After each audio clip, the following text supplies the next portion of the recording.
Coucou! Sur ma dernière vidéo, je vous parlais du pont au change, et maintenant je vais vous parler des changeurs. Au Moyen-Âge, de nombreuses villes et villages avaient leur propre monnaie. Elle portait souvent le visage d'un suzerain ou des armoiries. Lorsque des étrangers ou des commerçants venaient en ville, il était nécessaire d'échanger leur monnaie pour de la monnaie locale pour pouvoir faire du commerce, et pour ça, il fallait se rendre chez un changeur. Les changeurs évaluaient les pièces selon leur matière, leur usure et leur possible contrefaçon.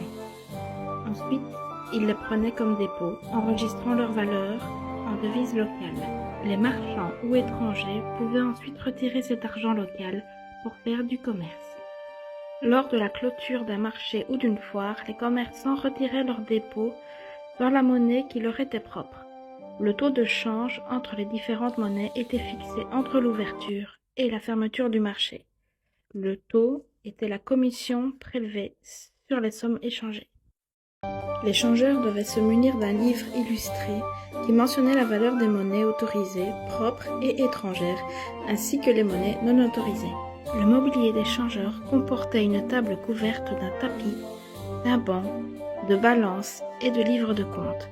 Le changeur ne pouvait s'établir qu'avec l'accord du roi. Il était surveillé par celui-ci et devait retirer les fausses pièces de la circulation, ainsi que les pièces reniées qui ont trop perdu de valeur. Ne gagnant pas suffisamment avec le taux de change, les changeurs se remplissaient aussi les poches grâce au crédit qu'ils accordaient, donc en gros sur les taux d'intérêt. Il faut savoir que les crédits étaient interdits par le clergé. Les seigneurs y gagnant trop, ils n'interdisent pas les crédits. Suite au développement de la monnaie standardisée, qui nous vient d'Italie avec le ducat, le florin et le sequin, le métier de changeur va disparaître progressivement en laissant la place aux banquiers. Voilà, j'espère que cette vidéo vous a plu. N'hésitez pas à poser des questions s'il y en a dans les commentaires et à bientôt.